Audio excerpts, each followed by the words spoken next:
Boa noite. Ele é o principal líder e um dos fundadores do maior movimento social do país, o MST, considerado o grande ideólogo do movimento, que hoje rediscute suas bandeiras e reivindicações. Amigo próximo do presidente Lula, ele vem se tornando também um dos principais críticos do atual governo. O convidado do Canal Livre de hoje é um dos coordenadores nacionais do MST, João Pedro Stedley. Em pauta, a estrutura agrária do país, os conflitos pela terra, a situação no campo hoje, as ações do MST, suas contradições. Bom, para entrevistar o João Pedro Stedley, estão comigo aqui na mesa os jornalistas Fernando Mitre, Antônio Teles e Marcelo Parada. Antes, porém, um pequeno quadro do MST e de suas contestadas ou discutíveis formas de atuação. Cerca de 150 ações por todo o país. Mais de 40 agências bancárias e prédios públicos invadidos. Esse é o balanço do chamado Abril Vermelho do MST em 2008, quando o movimento lembra a morte de 19 trabalhadores rurais em Eldorado dos Carajás, no Pará, há 12 anos.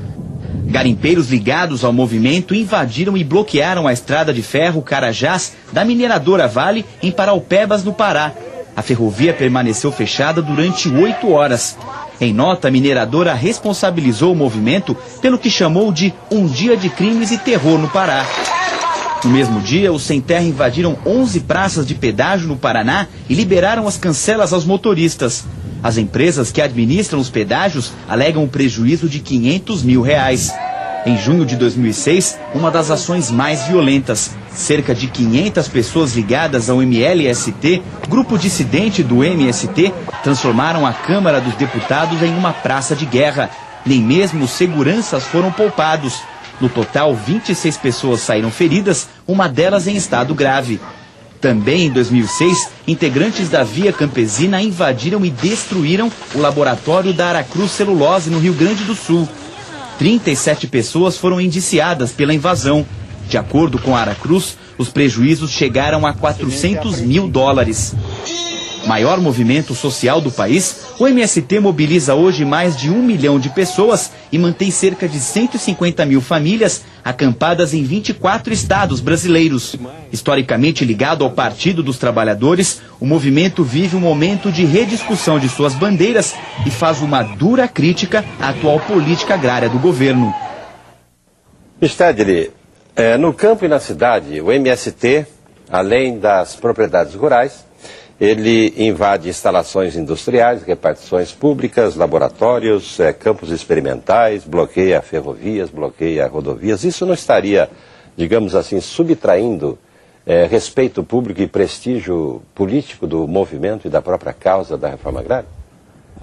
Bom, primeiro... Dá para avaliar isso? Nós nunca fizemos nossas ações medindo ibope na opinião pública. Todas as nossas ações são decididas pelas populações locais em função das necessidades que temos de pressionar o governo ou as empresas para resolver problemas concretos. Se ofício, carta, reunião e assembleia já tivesse resolvido, nós não precisava ficar ocupando prédio público, ocupando estrada. Ou seja, nós só nos mobilizamos como um ato democrático que os trabalhadores têm direito de se mobilizar para pressionar as autoridades a aplicar a lei. Talvez o MST, a maior contradição do MST é essa, que nós nos mobilizamos para pedir para o governo aplicar a lei em nosso favor. Porque nesse país a lei só é aplicada a favor dos poderosos. Mas, Stedley, qual é o sentido de invadir e destruir o laboratório da Aracruz? Qual é o sentido específico disso? Te agradeço a pergunta.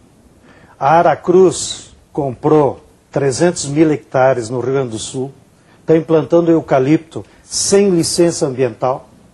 A FEPAM foi manipulada pela governadora Ieda Cruz, que, aliás, recebeu 500 mil da Aracruz na sua campanha, então agora está devendo favores. Manipulou... Legalmente ou... Legalmente. Ou ilegalmente? Não, legalmente. Os 500 mil reais. Por fora, não sei.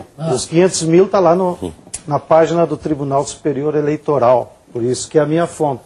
Por fora, só Deus sabe. né? Porque inclusive deputados do PT receberam papel da Aracruz lá no Rio Grande do Sul para a campanha. Então a Aracruz está acostumada a cooptar, a manipular. Então, sem licença ambiental, eles estavam implantando eucalipto num bioma que exige cuidado, segundo os ambientalistas e os técnicos da própria FEPAM. Mas, doutor, então nós decidimos, como uma forma de chamar a atenção da opinião pública, ocupar o canteiro de mudas e destruir as mudas. Lá não tinha nada de laboratório, lá não tinha nada de pesquisa. Lá tinha um microscópio que uma funcionária com 2º grau foi transformada em cientista, ficava analisando se as mudas tinham fungo ou não. Isso que aconteceu. E graças a essa ação das mulheres, embora nos custou processos judiciais, inclusive eu estou respondendo, é que a opinião pública do Rio Grande, e vocês estão me fazendo essa pergunta, para denunciar o que significa o monocultivo do eucalipto lá no Rio Grande do Sul, que vai causar um desastre ambiental tremendo, porque todo mundo sabe que as fábricas de celulose que estavam lá na região norte, Suécia, Finlândia, Noruega, Espanha, estão se transferindo tudo para o sul, Rio Grande do Sul, sul da Bahia, até o Uruguai, em busca do aquífero Guarani, que no subsolo há a maior reserva de água doce do mundo. E o eucalipto precisa de sol e água, que é o máximo de lucro que pode dar. Então estão transferindo suas fábricas poluidoras, que a Europa não quer mais, para deixar o passivo da poluição para nós. E vão exportar 97% do que produz. Mas olha, teve esse caso da Aracruz, mas já teve no passado o caso da Monsanto também. Agora, o ponto... A Monsanto, te explico. A Monsanto estava reproduzindo semente transgênica lá na área de Nomitoque, e eu estive lá com o Bové, sem licença da CTN-Bio. Nós fomos lá, ocupamos, destruímos a soja e dissemos para a CTN-Bio. Vocês sabiam que estão produzindo soja transgênica? Isso é legal ou legítimo? Mas olha só, Stedley, meu ponto é o seguinte. Não existe uma certa arrogância sua, uma vez que você, ou o senhor, ao adotar essa postura, desconhece o Ministério Público, a polícia. Quer dizer, se eu verifico uma coisa errada, eu vou lá e invado a casa, tomo a providência que eu acho correta? Essa é a postura do MST? Te agradeço a pergunta. No caso de Nomitoque, da Monsanto, nós tínhamos avisado o Ministério Público. Havia um processo. No caso da Singenta do Paraná, não só nós avisamos o Ministério Público, como tinha uma multa do IBAMA de 500 mil, que até hoje a Singenta não pagou, porque ela estava reproduzindo milho transgênico a 800 metros da Floresta Nacional de Iguaçu, que era proibido por lei.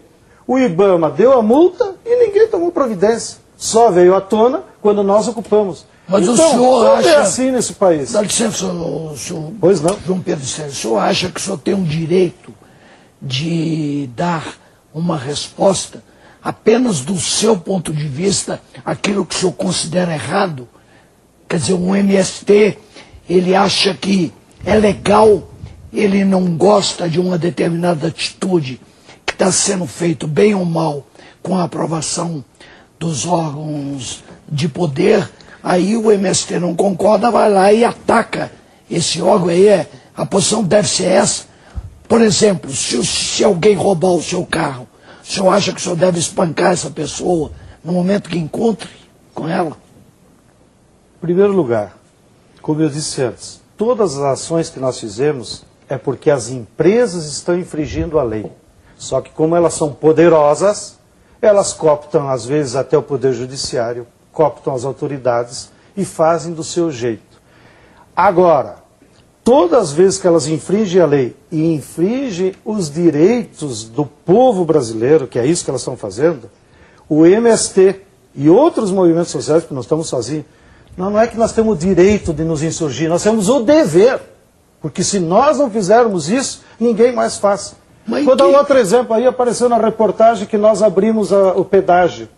Um juiz no Paraná deu na sentença deles: as empresas de pedágio no Paraná só não têm um lucro maior do que tráfico de cocaína.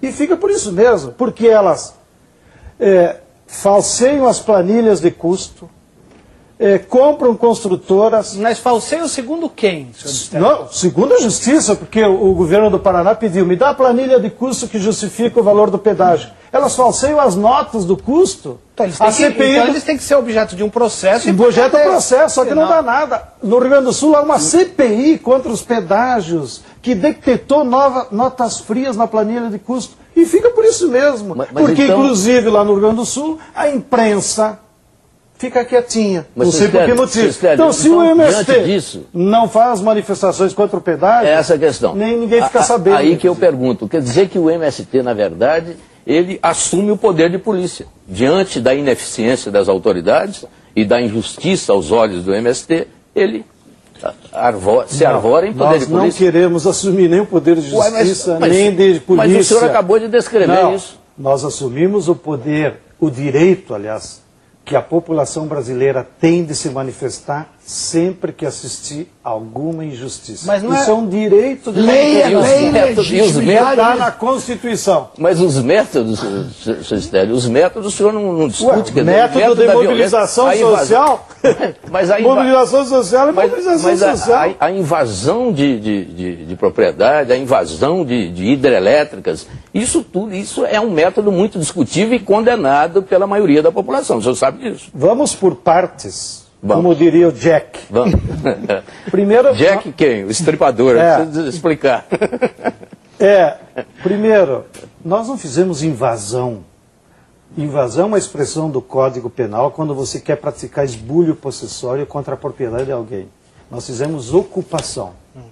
Por que é essa diferença? Porque a ocupação é quando você vai com o povo, toma um lugar para denunciar, para negociar, para chamar a atenção da opinião pública. Isso é legítimo ou é legal? Isso não só é legítimo, como é necessário. E atenção. Se é legal, não é fundamental. Não. Vou te dizer agora por que além de ser necessário, é legítimo. Ilegal. Ilegal.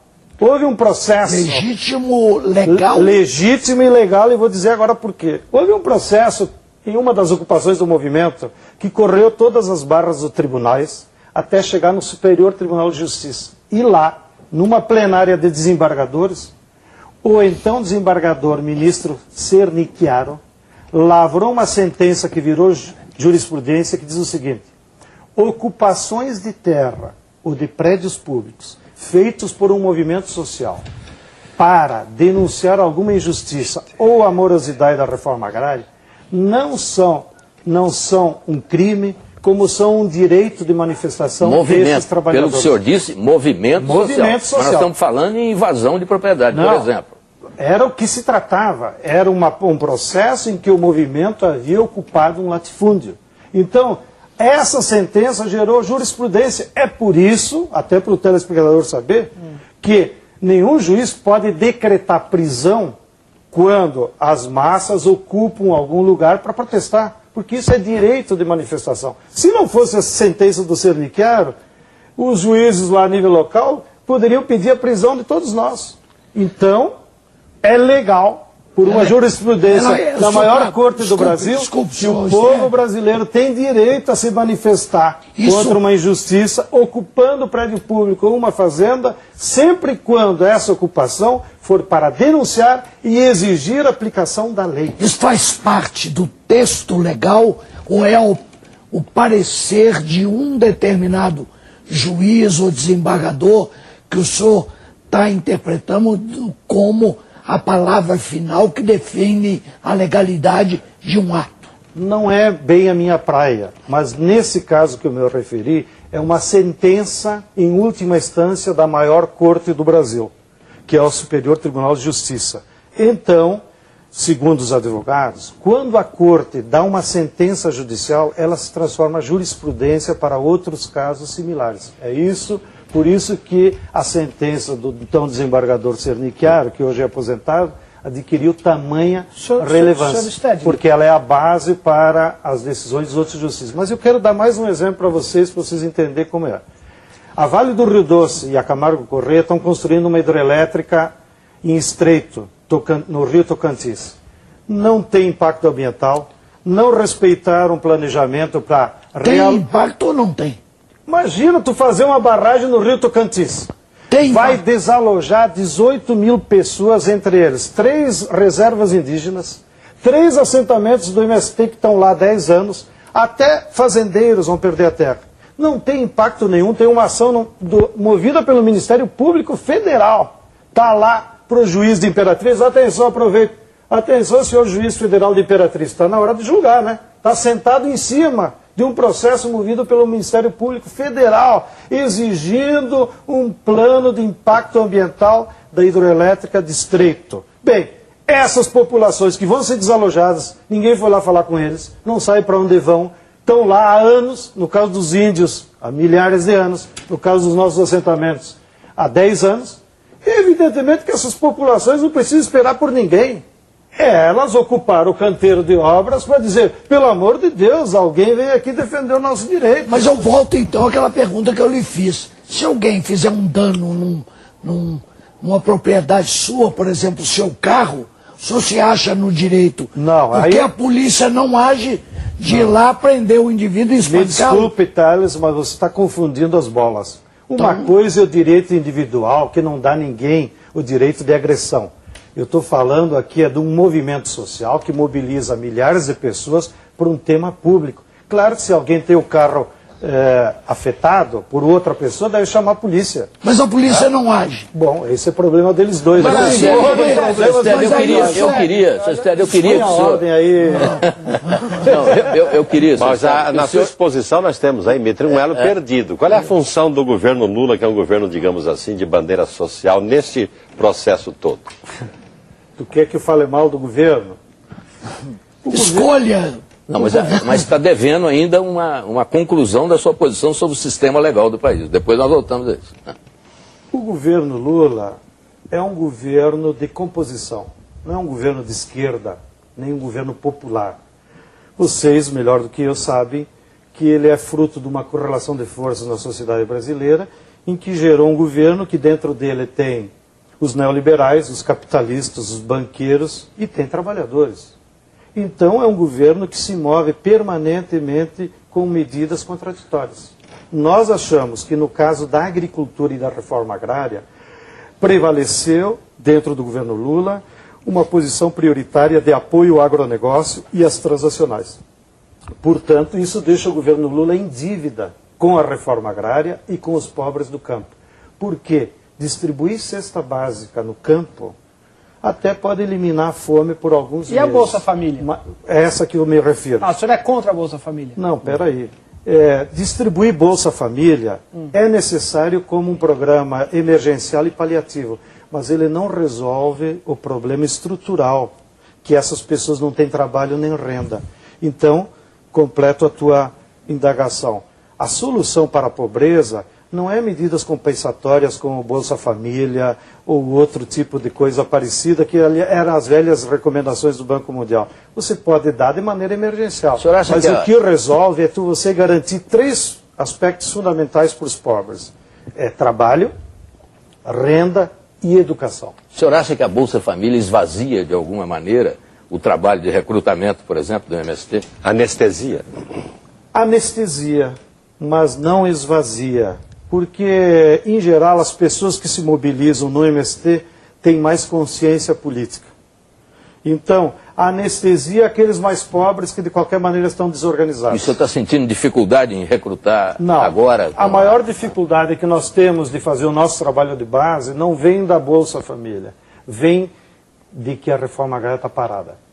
Porque as pessoas se dão conta que a correlação de forças é contrária. Então, eles dizem... Como é que eu vou lutar pela reforma agrária se o governo não está distribuindo terra? Essa é o pragmatismo. Mas o senhor não chegou ainda à conclusão de que a reforma agrária, nos termos clássicos, ela é um conceito superado? Não, o que nós defendemos, inclusive, no nosso Congresso, é de que a reforma agrária, nos termos clássicos, ela era feita pela burguesia industrial. Em todos os países do mundo, quem fez a reforma agrária foi a burguesia industrial, não foram os camponeses. Aqui no Brasil... A burguesia... No Japão foram os militares depois da guerra. Claro, para desenvolver a indústria. Sim. Para desenvolver a indústria. Nos Estados Unidos foi Abraham Lincoln para desenvolver a indústria do norte. Né? Aqui a burguesia brasileira industrial é tão ignorante que não teve coragem de fazer a reforma agrária. Os militares fizeram um projeto, o Estatuto da Terra. O senhor conhece o Estatuto da Terra? O governo Castelo Branco. Conheço. O Castelo Branco foi uma pessoa sui generis, né? Por isso que o Estatuto da Terra nunca saiu do papel, porque na verdade o Estatuto da Terra, até em homenagem ao José Gomes da Silva, que era o maior especialista que nascia na reforma agrária, o Estatuto da Terra, ele foi preparado por uma equipe de técnicos que tinha ido, na época do Celso Furtado, estudar lá no ICA e preparar a lei. Eles vieram, aí o Castelo Branco tinha uma formação nos Estados Unidos, gostava muito do Kennedy, chamou o Roberto Campos e disse: Roberto Campos, vamos preparar uma lei da reforma agrária, porque eu descobri nos Estados Unidos que a reforma agrária não é coisa de comunista, nós também podemos fazer. Aí o Roberto Campos disse: mas presidentes, tem uma equipe do Ministério do Planejamento que já fez a lei. Disse, então me traga ele.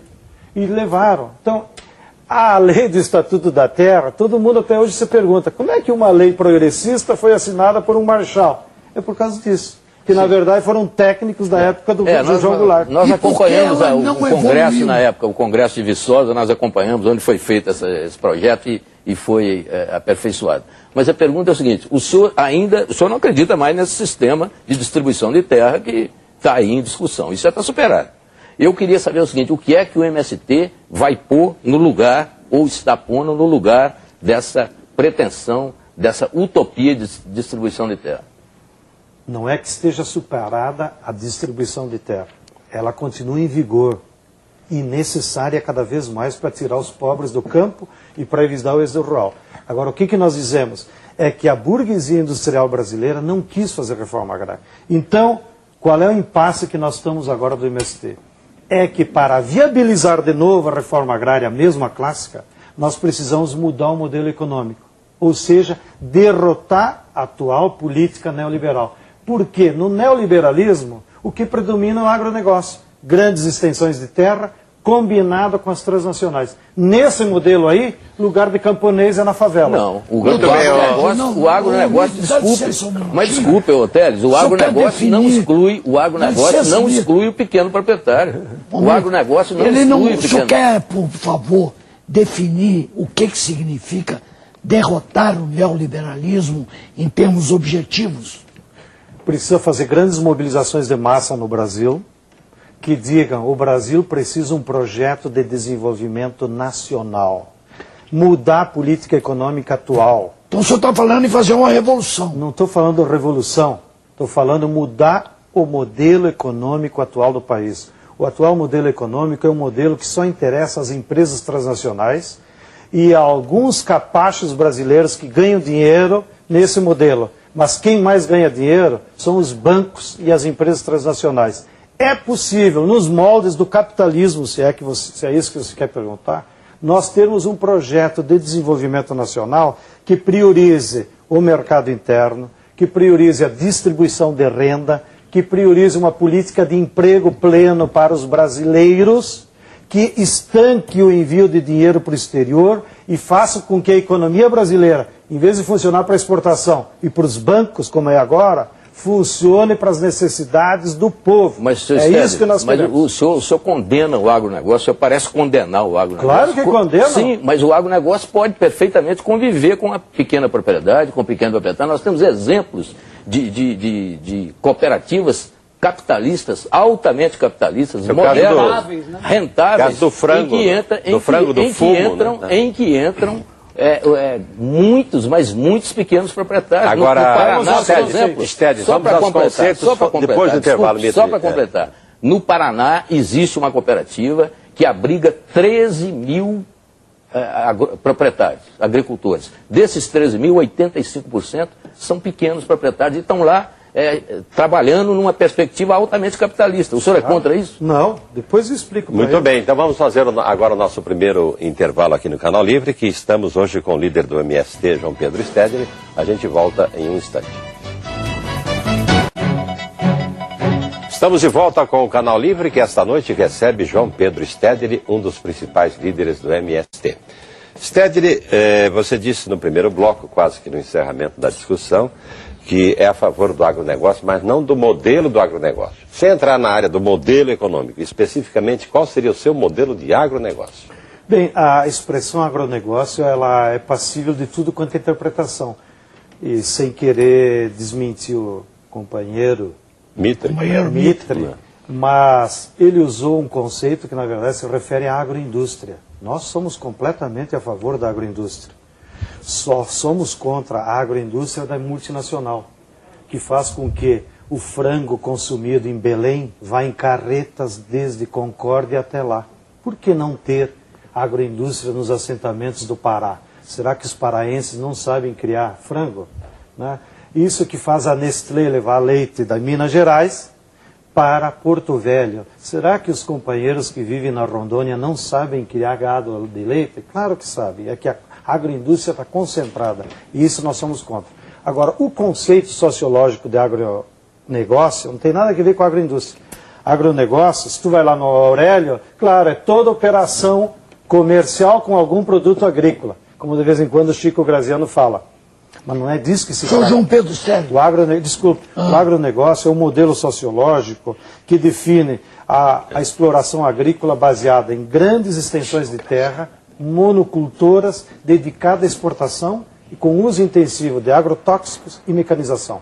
Essa é incompatível com o desenvolvimento nacional. Esse é o conceito que o senhor usa. Então, claro, nós usamos. voltemos Então o à senhor é a favor agroindústria. do transgênico? Aí o senhor... Não, sou Ué, contra. o transgênico e o agrotóxico são... É por isso que sou contra. Não, ao Claro, contrário. não. O transgênico prescinde do agrotóxico. Não, mentira? Ué. Mas como você difunde uma mentira dessas Não, pela televisão? Todas as sementes transgênicas que há no Brasil são justamente um desenvolvimento em laboratório que casa o uso daquela semente com algum agrotóxico. Tanto é o nome da soja Roundup. É por quê? Porque ela só produz se você aplicar junto o herbicida Roundup. Casualmente da mesma empresa Monsanto. O milho transgênico é a mesma coisa. Só é milho transgênico porque tu necessita aplicar um fungicida que é da Bayer. Não há nenhuma semente transgênica que é simplesmente uma melhoria genética. Todas elas fazem a mutação genética. Eu ouvi de cientistas isso. O outro depende de pago por quem. Se é cientista, pago pela Bayer, se é pago pela Monsanto. Mas todas as sementes transgênicas só produzem combinada com algum uso de agrotóxicos. Que países plantam transgênicos? Hoje, os 3 principais países é onde as multinacionais mais controlam. Estados Unidos, Canadá, Argentina e o Brasil. A Europa praticamente... Austrália também, mas é pequena na agricultura. Mas quanto a... Praticamente a agricultura da Europa... Quanto ao pequeno agricultor... Pois é, ele tem que responder. Não, mas ele não respondeu ainda sobre a questão do pequeno agricultor e o capitalismo. Você não tem nenhum tipo de restrição à relação entre o pequeno agricultor e uma cooperativa capitalista ampla, aberta e tal. Eu te respondi, mas você não prestou atenção. Eu disse que a agroindústria... Ficou em dúvida. Ficou em dúvida. Então vamos deixar claro, então. Claro. A agroindústria é um método de beneficiamento dos produtos agrícolas necessário. E, obviamente, nós somos a favor. E é essa forma do pequeno agricultor aumentar a renda. Pequeno agricultor que só entrega matéria-prima está lascado, para não dizer outro nome feio aqui na televisão. Por isso, a única maneira do pequeno agricultor e o assentado sair da pobreza é se ele beneficiar o seu produto. Portanto, se o produto passar pela agroindústria. Para o pequeno agricultor ter uma agroindústria, não pode ser individual, né? Porque ele não tem capital, tem que ser numa cooperativa. Por isso, nós somos francamente favoráveis. Nós defendemos uma reforma agrária que combine ao mesmo tempo agroindústria cooperativada com pequenos agricultores e assentados. Inclusive, para provocar vocês, na produção de agrocombustíveis. Só tem essa maneira de você produzir sem afetar o meio ambiente. Muito bem, então nós vamos agora ver o que pensa a respeito sobre o assunto o secretário estadual do Meio Ambiente de São Paulo, ex-presidente do INCRA, Francisco Graziano, que o senhor acaba de citar aqui no debate. O Brasil hoje tem uma agricultura muito diferente dos anos 50, 60, quando todos nós lutávamos pela reforma agrária. Eu posso dizer que eu sou meio fundador do MST, o Stedley sabe disso. Mas progressivamente a modernização da agropecuária brasileira foi colocando novos dilemas. E cada vez mais o trabalhador rural precisava ser amparado. Assim, tanto quanto os pequenos agricultores. Eu tenho escrito e insisto sempre, os trabalhadores com terra do país São milhões de pequenos agricultores familiares que já estão na terra. São netos, bisnetos, tataranetos, são poceiros. Eles já estão na terra, são trabalhadores, portanto, com terra. Esses é que precisam do apoio. Nós podemos contar perto de 4,5 milhões de pequenos produtores rurais que são com terra e precisam de apoio da política oficial. Então, esta é a questão dramática do mundo de hoje. Não é criar mais agricultores, é conseguir cuidar dos agricultores que nós já temos. O MST foi um movimento muito importante na luta pela reforma agrária do Brasil, quando ele surgiu. Mas hoje o MST é um movimento completamente deformado com relação às suas propostas. Nem é mais um movimento. O MST hoje é uma organização muito rígida do ponto de vista estrutural, tem comando, tem controle, tem que financiar suas atividades e faz isso de uma forma muito bem feita, se alimentando de recursos públicos. Enfim, o MST hoje é quase como se fosse um partido político disfarçado. Quando o MST decidiu invadir fazendas e mais à frente, de uns 10 anos para cá, começou a invadir terras produtivas com pretextos variados, eu sinto que o MST desvirtuou completamente os seus objetivos da luta democrática pela terra. O MST hoje, ao fazer invasões de terra, e faz de forma aleatória, ele usa como se fosse o poder de Estado, né? E diz que faz isso porque o governo não faz reforma agrária, o que é um embuste notório. Faz isso porque ele afronta o Estado de Direito, e esse é o grande mal do MST. É o fato de ser uma organização que não respeita a democracia, que procura fazer a justiça com as próprias mãos. O caminho disso nunca dá bom resultado. E aí, Stedney? O José Gomes da Silva, que foi padrinho dele e tio, dizia: o pior conservador é um ex-comunista, porque fica todo o tempo justificando para aparecer para os seus novos aliados que ele mudou. Eu acho que é o que se trata desse nobre companheiro Chico Graziano. Evidentemente que as teses que ele levanta aí, eu não posso concordar. Muito fácil dizer o MST mudou de figura. Eu posso dizer a mesma coisa. O PSDB, na origem, era um partido social-democrata. Depois foi o que aplicou o neoliberalismo no Brasil da maneira mais despiedada, entregando a Petrobras, a Vale do Rio Doce, todas as nossas empresas. Agora, a tese primeira que ele levantou aí, no depoimento, foi de que antes de resolver problema de sem terra, é preciso resolver problema de com terra. É uma tese fajuta também, porque então você vai por partes? Não. Você tem que resolver primeiro o problema dos mais pobres. Os mais pobres são os sem terra. Evidentemente que isso não exclui de você para e passo, e também tendo políticas públicas, que nisso que eu concordo com ele, não há no Brasil políticas públicas agrícolas de apoio ao pequeno agricultor. E quem começou a destruir? Eles, o PSDB.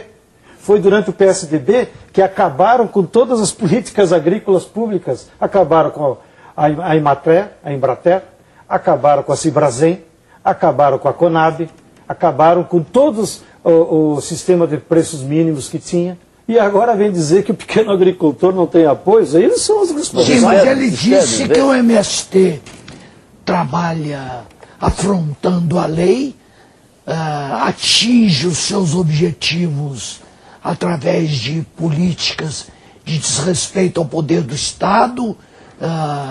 Ele fez acusações graves aí que o senhor não está... Eu classifiquei essas opiniões dele como conservadoras, porque isso é a opinião dos conservadores. Os conservadores é o seguinte: cada vez que os pobres... Mas elas têm fundamento, não então? Não tem. Para os conservadores, cada vez que os pobres se mobilizam, é afronta à lei. Existe maior afronta à lei do que fez o chefe dele, o Fernando Henrique, de entregar a Vale do Rio Doce, que foi um roubo. E quem disse que foi um roubo? Não fui eu. Foi uma sentença do Tribunal Federal de Brasília, que determinou a nulidade do leilão da Vale. Isso que diz a lei. Então, cada um tem a sua opinião. É claro que se você perguntar para o Chico Graziano, o que você acha do leilão da Vale? Ele vai dizer, foi a coisa mais moderna que o Brasil fez. Eu digo, foi um roubo. Então, aí é só uma questão de opinião. Mas o Chico Graziano diz, por exemplo, que o movimento que o senhor lidera, o MST, age financiado com dinheiro público. Isso é uma idiotice. De onde vem o dinheiro do MST? Isso é uma idiotice, é uma falta de ideia. Né? Porque também... O senhor não recebe dinheiro público? Eu vou explicar. Vamos lá. Como acontece. Primeiro, todas as ações de massa do MST são financiadas pelos seus próprios membros. Mas eles têm dinheiro? Ué, são assentados, as pessoas têm recursos. Quando os assentados pagam uma porcentagem? Não é que pagam, eu vou explicar como é que é. O segredo nosso, que nenhum conservador quer entender, é que todas as finanças do Mas como nós não somos conservadores... Não, eu estou explicando para quem fica nos provocando com isso. É que todos os recursos do MST são descentralizados, não tem uma caixa, como todo mundo fica imaginando. Então, não tem um orçamento. Não tem orçamento. Então, vamos supor, quando um grupo lá do Paraná resolve... Não tem um orçamento, uma transparência nisso aí? Não tem orçamento porque não tem caixa. Então, quando um grupo lá do Paraná resolve parar um pedágio, como é que esses companheiros se mobilizam e vão até o pedágio? Eles não pedem dinheiro para ninguém. Quando eles planejam essa ação, entre eles fazem uma vaquinha, nós temos que fretar o ônibus, tal, ou vão caminhando e vão lá. Ou seja, não existe... Mas nenhuma verba, não tem nenhuma verba do governo para o MST? Não tem verba pública para o MST. Agora vou para o outro lado. E de ONGs laterais, não teria? Tem ajudas de entidades do exterior para projetos específicos. Por exemplo... ONGs alemãs, por exemplo. ONGs alemãs. Por exemplo, igrejas. Igrejas. A igreja alemã nos ajudou a construir a nossa escola nacional aqui em Guararema.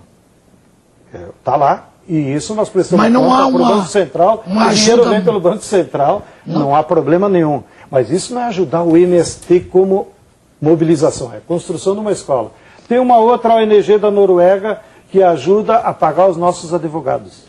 E o dinheiro vai direto para essa atividade. E por que essa generosidade norueguense? Porque eles percebem que a luta do MST é justa e nós estamos cansados, agora eu vou dar uma de megalomaníaco, de receber prêmios no exterior pelo caráter de justiça do nosso movimento. Agora eu vou no tema do dinheiro. Não é justo imaginar que haja um interesse ou da Noruega ou da Alemanha específico embutido nessa generosidade, não. As entidades que nos ajudam são entidades de esquerda, gente progressista. Parem de ficar com essas paranoias que é de interesses internacionais. Mas e o dinheiro público, Agora volta ao dinheiro público. O que acontece com o dinheiro público? Durante o governo Fernando Henrique Cardoso, como eu denunciei antes, eles acabaram com o setor público agrícola, com uma lei do neoliberalismo. Estado não pode se meter nada. Bem, aí já no governo Fernando Henrique, para suprir aquelas necessidades de pequenos agricultores e dos assentados, tudo eles terceirizavam. Então não tem mais agrônomo funcionário público, não tem mais Embrater. Então, para dar assistência técnica, tem que ter uma ONG que pega dinheiro do INCRA e do MDA e daí contrata os agrônomos. Bom, evidentemente que lá no assentamento eles têm que fundar uma entidade, uma ESCA da vida qualquer. Aí essa ESCA recebe dinheiro público, para quê? Para contratar agrônomo. Nós somos contra.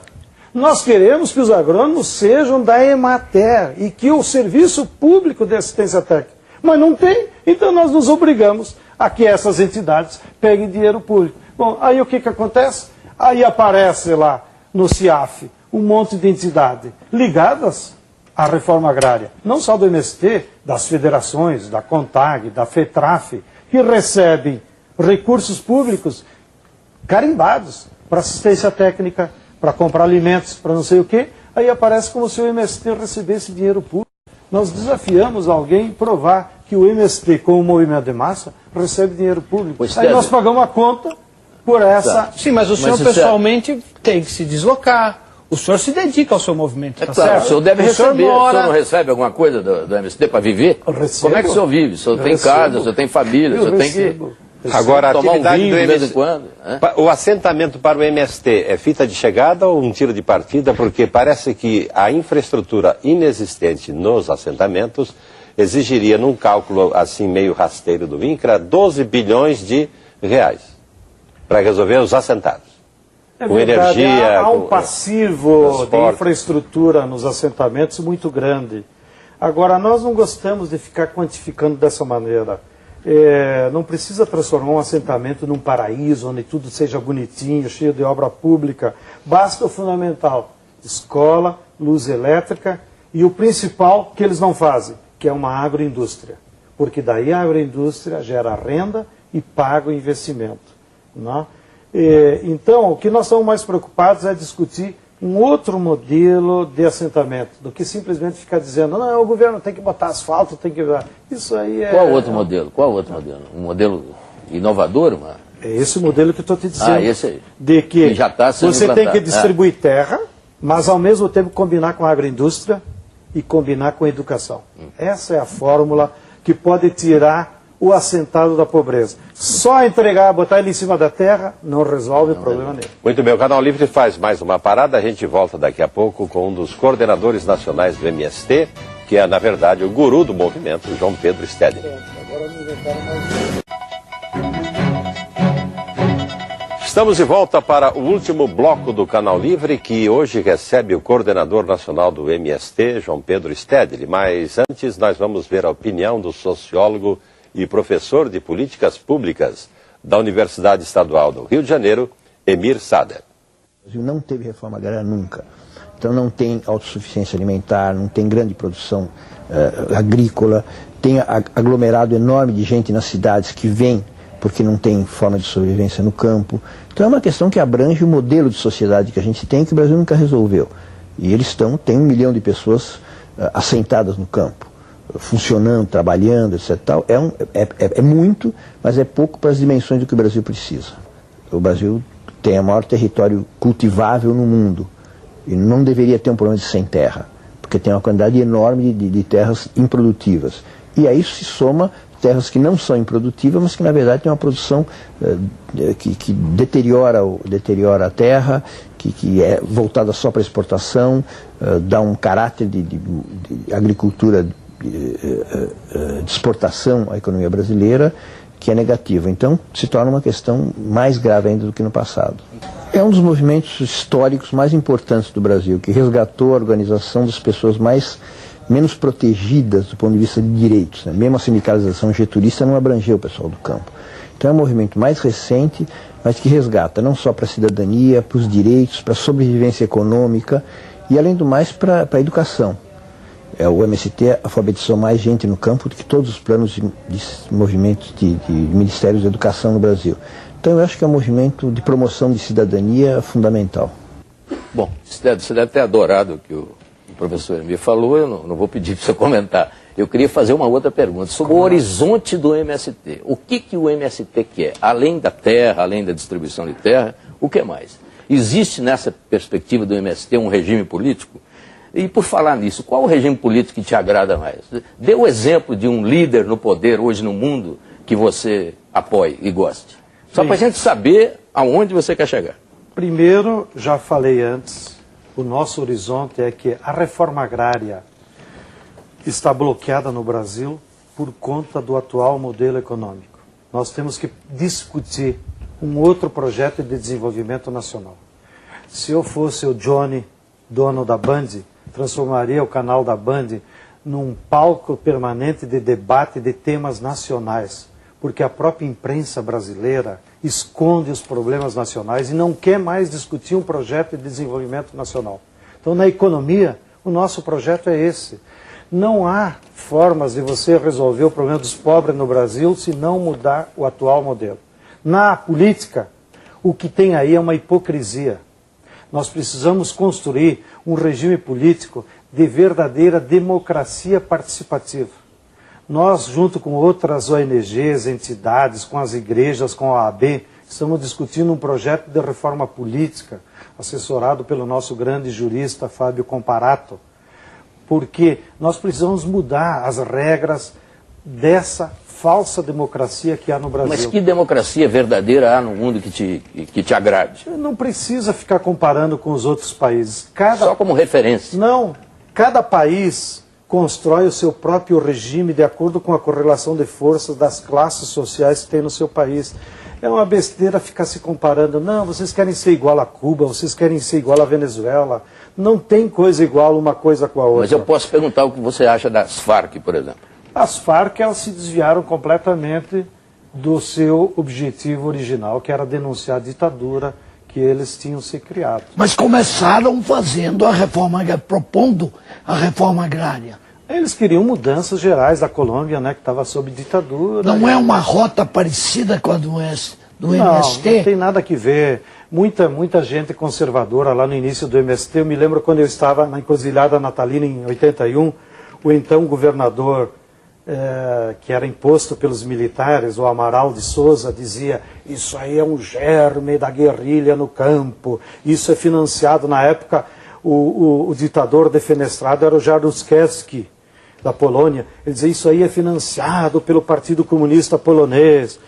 Se o MST tivesse alguma pretensão de se desviar de rumo, já teria feito isso. Nós já temos 25 anos. O MST é um movimento que luta pela reforma agrária.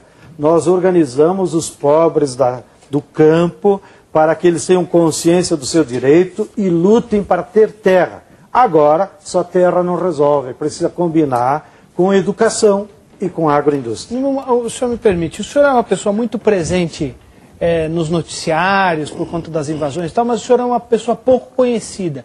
O senhor é casado, tem filhos, como que o senhor se formou politicamente e como o senhor formou a sua consciência política? O senhor estudou no Brasil, estudou fora, enfim, eu queria que o senhor falasse um pouco da sua vida pessoal. Eu sou filho de pequenos agricultores lá do sul, me criei na região do vinho, onde minha família produzia uva, trigo, né?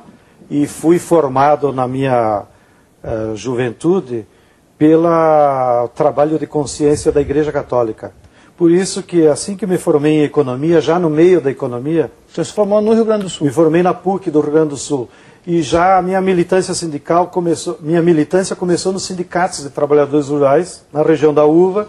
E eu, como estudava economia, então voltava para casa na minha região e ajudava os agricultores a calcular o custo de produção da uva, para eles brigar por um preço mais justo com as cantinas, que na época estavam chegando às transnacionais e aumentou a exploração. Depois, através da CPT, né, Comissão Pastoral da Terra. Da Comissão Pastoral da Terra. O senhor é um católico praticante hoje? Não sou tão praticante porque a Igreja Católica também está muito conservadora, né? Mas eu me considero de religião cristã. Né? O senhor chegou a ser um aspirante a clerical? O senhor quis ser um padre, um frade? Eu dou graças a Deus porque no ginásio, lá no interior, não tinha ginásio naquela época no interior. Então, quando eu terminei o primário lá no interior da Lagoa Vermelha, minha mãe me botou a estudar no ginásio que era controlado pelos capuchinhos. E dou graças a Deus a isso, porque senão tinha ficado mais ignorante. E também porque fui educado na adolescência por esses princípios do franciscanismo, né, do espírito de sacrifício, de não apego às coisas materiais. Isso eu devo à formação religiosa que os capuchinhos deram. Por sinal, nesse seminário onde eu estudei o ginásio, depois terminou as vocações, né, hoje os capuchinhos doaram esse seminário e nós montamos nesse seminário lá em Veranópolis uma escola técnica que forma professores, forma técnicos em administração cooperativista. Temos uma escola de agroindústria que depois eu vou dar para vocês, a única geleia orgânica sem conservantes para vocês. E o senhor é Grêmio ou é Inter? Sou Grêmio, fanático. Mas o Grêmio é o time da elite do Sul. Mas isso é outra ignorância que fico espalhando por aí. O Grêmio foi formado pela colônia migrante, alemã e italiana. Claro, branquelo. Né? E o Colorado formado em Porto Alegre, onde havia afrodescendente. Então sempre ficou essa o tesourinho Agora, foi o primeiro negro a jogar no Grêmio. Voltando ao panorama nacional. Se o lulismo atropelou e até, de certa forma, esvaziou o petismo, haveria aí um vácuo político no sistema brasileiro? Por que o MST não ocuparia transformando-se em partido político de esquerda? Porque se o MST se transformar em partido, acaba como MST. A natureza do MST é um movimento social para fazer uma luta concreta. Né? E é esse o nosso desiderato histórico. Né? Se nós tentarmos virar um partido político, não tem sentido, acaba. É mais no outro dia. Stedley, você disse recentemente que este governo precisava criar vergonha. Você usou essa expressão. Na reforma agrária está na hora de criar vergonha. Vou dar um exemplo aqui da prova da vergonha. Atenção, Lula, para não ficar dizendo que eu falo mal. Aqui está a tabela dos assentamentos do INCRA. Né? Eles falam 400 mil. A superintendência de Santarém, que é para um município, aparece aqui como teria assentado 52 mil famílias. Acabou os agricultores do município, né? Você imagina Santarém ter assentado 52 mil famílias. Para mim, isso aqui é uma mentira vergonhosa. É nesse sentido que os puxa-saco do governo precisam explicar melhor que a reforma agrária está parada, que é preciso fazer um programa sério que resolva os problemas do campo. Porque problema social, se você não resolve, ele só vai se acumulando e uma hora dessa estoura. O senhor tem consciência do patrimônio de terras que as igrejas têm no Brasil? Muito pouco. Muito pouco? Muito pouco. Isso também é uma propaganda conservadora.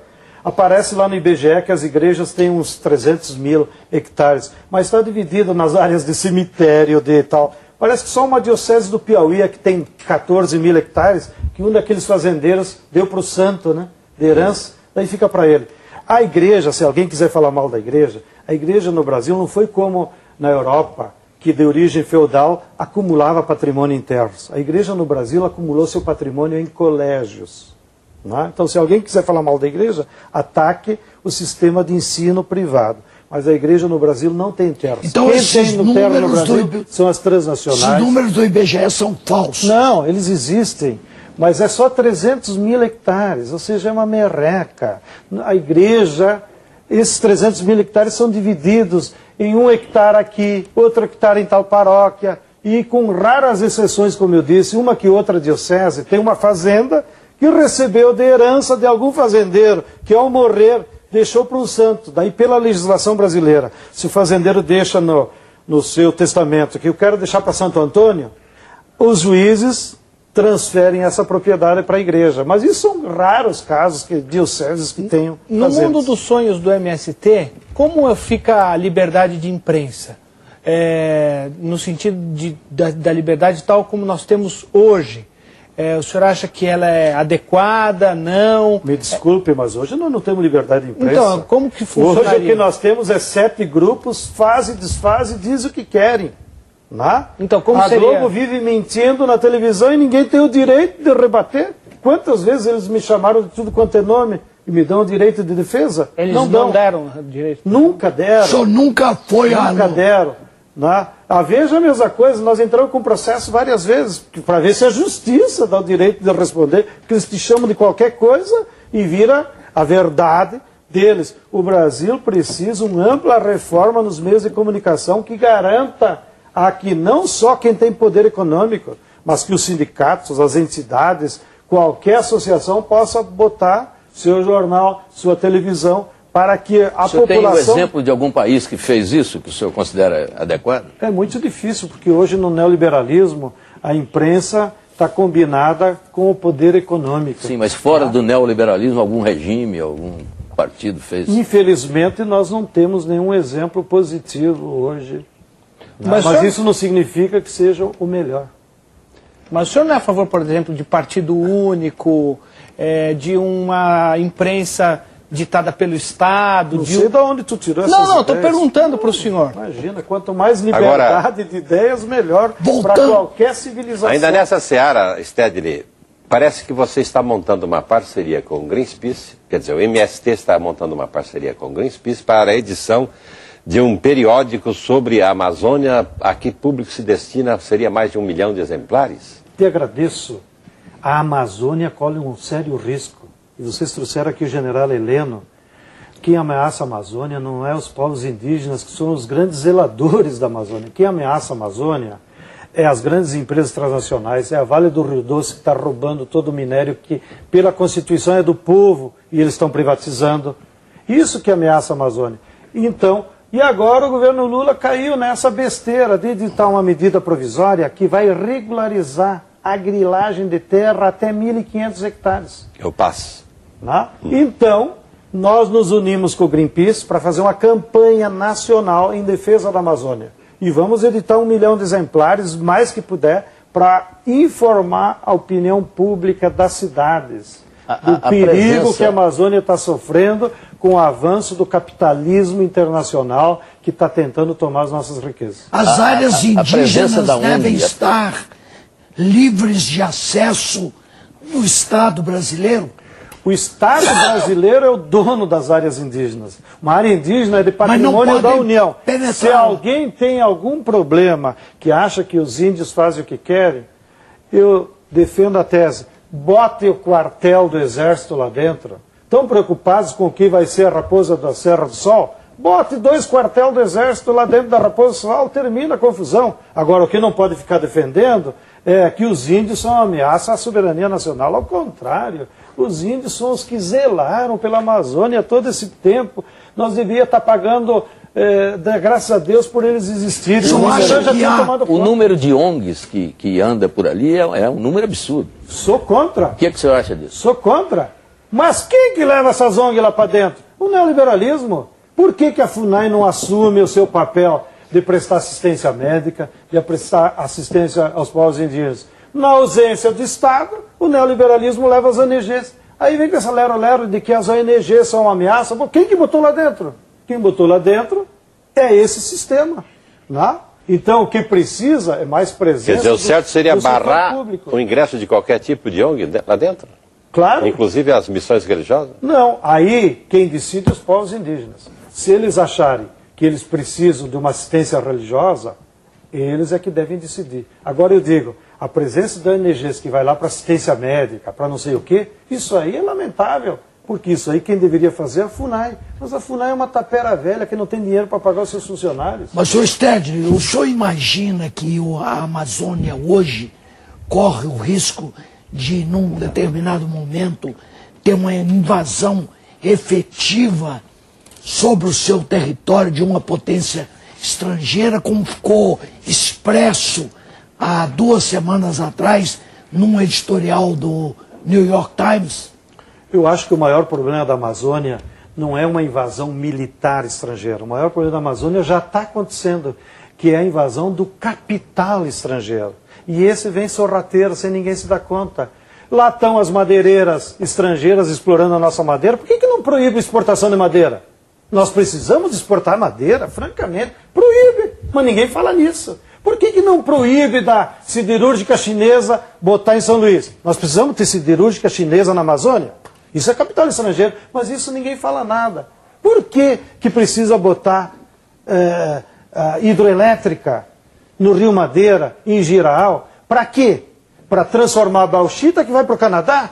Que vai beneficiar quem? Vai beneficiar a Alcoa, a Alcan, mas o povo da Amazônia não vai ser beneficiado. Agora, nisso ninguém fala, porque uma hidrelétrica é uma forma de nós exportar a nossa energia, a nossa água. Isso todo mundo fica quieto. Agora está entrando a cana para a Amazônia. E quem é a cana que está entrando? Para atender o etanol para exportação. Nós vamos colocar em risco a biodiversidade da Amazônia para resolver o problema dos automóveis dos Estados Unidos? Isso é ameaça para a Amazônia. E isso todo mundo fica quieto. Então é muito melhor ficar na paranoia. Haverá uma invasão externa. Que invasão externa? O capital internacional já está tomando conta da... General Heleno, pelo amor de Deus, nos ajudem a expulsar as multinacionais. E nós ajudamos o senhor a preservar a Amazônia. Stedley, você tem agora mais 1 minuto para concluir sua participação no programa.